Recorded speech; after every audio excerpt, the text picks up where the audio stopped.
Hello, my name is Michael O'Keefe, aka The Movie Wizard. If you enjoy this interview and want to hear more top-notch film industry conversations, please press the thumbs up, subscribe to this channel, and hit the bell to stay in the know. Thomas Hodge, please tell me about your poster art. Oh yeah, well, lots. Like I said, I've been in the industry now for about 10 years. I've been designing in the industry for about 20 years before that, working various jobs. I used to work at Sony doing game art for that sort of side of things. So then I got involved in films because it was always a passion. And the first sort of thing that broke for me was Hobo with a Shotgun, Rutger Hauer, who's just unfortunately recently passed away. That was very sad.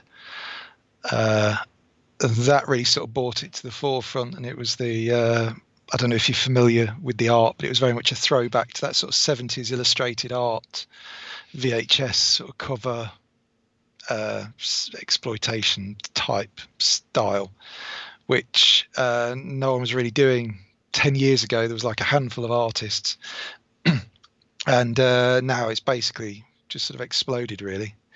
You get lots of, you go into Walmart now, you get sort of special edition covers done for Christmas, slipcases, Screen Factory, Arrow are all sort of releasing new artwork for stuff, as well as other companies like Severin and numerous others. So so it's really, unfortunately, obviously with the popularity of it now, in the past, everybody used to, in the sort of 90s, everybody used to wanted to do album artwork for bands, and film art was considered nothing because largely sort of computerized sort of quick turnaround photographic cover art. If you look back at the days of DVDs in the 90s, the cover art was terrible for them. It was a lot of people just repackaging stuff quickly to get it out onto DVD. So yeah, it sort of died as an industry, and then it's just gradually come back now. So everybody wanting to do album art now, wants to do poster art. And now if you Google like alternative poster art, you're going to be inundated with tons. Everyone's sort of having a go at it really. Well, I guess you're a real trendsetter, so this counts for something, I think. Yeah, I mean, there's there's a really good documentary called, I can never remember the name, 10 by 66, a movie about movie posters. Like, it's the measurements basically of the original.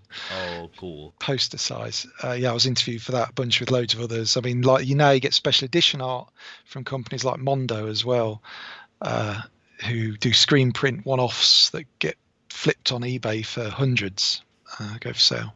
So why are you so passionate about VHS cover art? And tell me about your book on this subject, please. Well, I mean, for me, growing up as a kid, and I suppose for a whole generation, where I was in a village, you could go to the cinema into town, but it was expensive and it wasn't really accessible. You couldn't really get there, bus. It was a distance, really. So for a whole generation, our experience of film was going to the video store, picking out a film from there and renting it. And part of that trip, in a way, was going to the video store and picking out the films that you didn't know anything about. The only guide you had was these really over the top illustrated amazing artworks that was their sort of be all and end all of advertising basically. And you'd have sort of really B movies sitting next to A-list movies, and so the more elaborate the artwork, the more it would sort of draw you in, which I think is also a large reason why in the 80s a lot of like horror and adult films were seen by kids, because we were so sort of obviously you're going to be attracted to these, the more outrageous artworks. So to me, it was that art was all part of the journey. And I used to sit and watch a film and hold the video, you'd hold the video cover or case as you watch the film. It was all sort of set you up and set the tone really. Some people are really into VHS still, like they take VHS over Blu-ray. Why do you think that is? Yeah, it's really exploded now. It's ridiculous everywhere, all over the world. The value of tapes has gone up crazy amounts. And I think, again, it's that whole nostalgia kick that everybody's on. But then it's also our antiques, basically. We don't really collect, like my mom, your parents would collect plates and china. Our antiques are videos and stuff that we had as a kid. For me, it was something you didn't think you could ever own, and then being able to own it. Now I can't afford it because they've gone up so much in price. But yeah, it was that. It's that sort of. It's like buying the ice cream machine that you always wanted to own as a kid. Really, that you never really saw through. But it's that sort of thing. Cool. Okay, so please tell me about your journey into filmmaking with Teddy Bear's Picnic. That's that's been more of a struggle to sort of to get off the ground really. But I did. I've always had that. When I started out doing the posters, obviously I've just got a pure love for cinema, and I think it was about 7 years ago now I started to pen a story, a script, coming up with the characters, trying to think of. What I used to love about horror was like the 80s high concept, character driven stuff. So they always used to be fun killers. Obviously, you had Freddy and Jason, but then there was numerous other sort of very creative sort of creature killer type things. One of my favorites was Neon Maniacs, which was a big terrible B movie. But I remember seeing the advert as a kid, and it was great because there wasn't just like one killer. There was a whole gang of them, and one was like Rambo, one was a doctor, one was a samurai. So this sort of thing. So I wanted to do something like that, but bring it more contemporary. And I came up with this concept based around the song, which I'm not sure. I thought it was a universal song. I'm not sure if it's as big as over in America, called Teddy Bear's Picnic, which is very, very old now. Originally, it was a melody, and then they added lyrics later on. But it was always quite a curious song. And I wanted something that you could sort of create a modern folklore around that had a history and sort of cultural connection to people, but twist it and make it a bit more of a nefarious edge to it. And the song is quite creepy. It comes up with a line, you better not, if you go down, because it's an innocent song about teddy bears in the woods, but there are some lines that were dropped in about it's safer to stay at home and you better not go alone. And I was always like wondering why, what is going on there? What actually is it? So I sort of worked out this whole concept of what these bears could be. So I wrote the script, had some interest initially from the pitch. I put a visual pitch. I designed all the characters for it. Had some interest and I'd signed contracts and it was almost going through, but I guess as the way with the film industry is, it sort of fell through at the last minute because the company folded. So then I was sort of left in a bit of limbo, didn't really want it to die. So then I invested my own money to step behind the camera for the first time and shoot my own 5-minute proof of concept short, which with actor, I got the American actress down from Abby Miller, who was in Justified and The Sinner. She played a brilliant part in Justified. And Lawrence Harvey, who I know from the work and doing horror conventions, who was in Human Centipede 2 and 3, very famous in 2. Great, lovely guy. So yeah, we went and shot this little horror short in the woods, which hoping to then I've done around the film festivals. So it's done like 17 film festivals from London to Spain to Australia to Korea to America, everywhere. Even got to Brazil, Mexico. And now I'm hoping to sort of get it released and sort of tie that in with like a crowdfunding option next year to kind of get it shot, basically, hopefully. It's a passion project. It's all art, you know. I mean, it's what I see as art. It's what this urge to create, you know, it's what sort of drives me on with it. So yeah, so I look forward to hopefully pushing that forward. It's slow. The movie industry, doing anything with film, just seems to take a lot longer. I'm sort of used to the poster art where people want it and want it done straight away, so it's fast and quick. Cool. Yeah. So on your website, you've got plenty of merch. Could you make a case as to why people should check out your website and buy your stuff? Well, I mean, that's another thing. So I mean, I've started, because again, I mean, trying to be an artist now, where in sort of modern day, you really have to be a sort of creative entrepreneur to just try and make a living out of it. And in between sort of lull periods, I have started a sort of an online apparel company called Dude Apparel to sell collections of sort of concept collections. So the first one is tying in with the book, really, because a lot of people know it was a video store staff tees. You know, it was the take on. Never fantasized about owning your own video store. Well, now you can with our range of fashionable video store tees. So yeah, so that's I thought it'd be a fun thing. It's something I'd always love to find in a vintage shop. So sorry. We've got another collection. No, so I was about to say, I'm doing another collection soon, which is going to be more based around like old martial art films. I used to love ninjas and kung fu as a kid, and you don't really see that much anymore. And so I'm just working on that, just getting samples in now to test the products to release that then as well.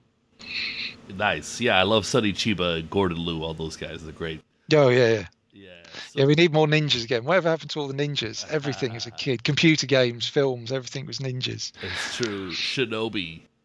Yeah. So when you were doing Hobo with a Shotgun, did you ever come to Canada? No, I haven't, which is a shame because I was working out the other day, possibly the most amount of films that I've done are Canadian based, because as well as Hobo, I did Wolf Cop. I did another Wolf Cop. I've done several comedies for a company I can't remember the name of now, who've had a very famous web series. I did Filth City and what was the other one? Oh, Gale Pile. It was a Canadian comedy web series and numerous other ones. But yeah, the amount of films, Canadian films, particularly independent films, is really strong turnaround and output, more so than most countries, really. So how long has genre cinema been in your blood? And do you think there is a more addictive drug? Possibly. Yeah, I mean, again, as it's growing up, and particularly, again, back to videos and video stores, that really opened up the platform for B movies in a way to get equal footing next to A-list films. So we got exposed a lot more to it. I suppose you had the drive-ins in the past, but the video was our sort of version of that. So always, you kind of got into that. I mean, you get B movies now that don't seem to be as good quality as the B movies of the past, which may be because it's the payoff with a lot of the B. I mean, another really good B movie I love it's called Boneyard, and it's terrible, but the payoff is the monsters. I mean, halfway through you get these kid zombies in the morgue that are way scarier than they should be for the tone of the film. Then at the end you get this massive mutant poodle, which it's complete prosthetics, and that's what makes it. You'll sit through the naff bits to get to the fun money shot, really. So I mean, I do love those sort of B movies. Which current or past filmmaker would you just love to design a poster for? Could be living or dead. Yeah. I mean, obviously, mind you, I've got to do a John Carpenter one. I did They Live. I'd love to get my hands on some of the newer, bigger budget horror film stuff.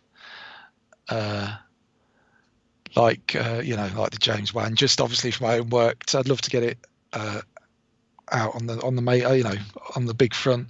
I'd love to have got my hands on a Tarantino poster. Obviously, the only problem is I saw the guy who did the recent Tarantino poster wrote about saying they went through so many versions of it and so much that I think the artist's hands largely becomes a bit detached from it. But I did some great posters for Paul Figg, actually, who did Melissa McCarthy films. He did The Spy and The Heat, and The Spy was sort of a homage to those 80s sort of cop films, and The Heat was a homage, to those 80s sort of cop films, buddy cop films, and Spy was like a Bond homage, so I got to play about with that. But yeah, I'd love to have done like Beverly Hills Cop, those sort of cheesy. But what I largely do is I sort of end up with these ridiculous B-movie type films and sort of do my Hollywood version of the idealized version of what that would be, really. So yeah, I mean, I'd love to do a James Wan film. I'd love to do all of sort of John Carpenter's films, really. The difficulty comes when you're working on a title which is so overdone. Like I did recently turn down a series of Halloween character pieces for just because I felt that there wasn't really much I could sort of add, particularly one character piece. There's not much more you can add to it, and you just look and there's like thousands of versions of Michael Myers with the white mask in every pose you can imagine, with a knife or not. And yeah, so sometimes it's nice to pick on stuff that hasn't been done before. I was trying to reach out in contact because I'd love to do like a really obscure Rutger Hauer film called Split Second, hands-on, just because again it's something I really loved as a kid growing up. So how can people get in touch with you to get some artwork that they would love? Well, yeah, I do independent films, I do advertising, and all sorts really. But if you go on to thedudedesigns.com, not the dudes plural, because somebody came along and nicked that URL. But also, I mean, if you Google Tom Hodge, the Dude Designs, then you'll find me basically. I'm on Facebook, the same thing. I'm on Instagram, so you can contact me through the website form, through social media, or through Instagram. You can message me anywhere. I'm quite easy to track down if you Google me. It's true. He's very approachable, everybody. So, Thomas Hodge, thanks for your time. What do you have planned for the future? Well, I've just got a job in now for a very fun, obscure cult B movie, which I probably can't say the title, but it was an odd one, released in the 90s, a bit lost, and it was released with quite a known cast, and it was like a 90s teen film, but there was really obscure gore in it. And then they removed all the gore when they first released it to make it kid friendly, and now they're actually re-releasing it with it. It's very bizarre, very odd. So I'm working on that. Should be having some fun with that. So I'm going to release the new clothing collection after that. And if you do find me on Instagram, follow me, because I'm always posting up stuff. And I'd love to build an audience for when I get to release the short. I'm gonna, when I get that released online, basically. So just still whittling away at the industry, doing bits and bobs. Okay, well, thank you so much for your time. No, thank you for having me on.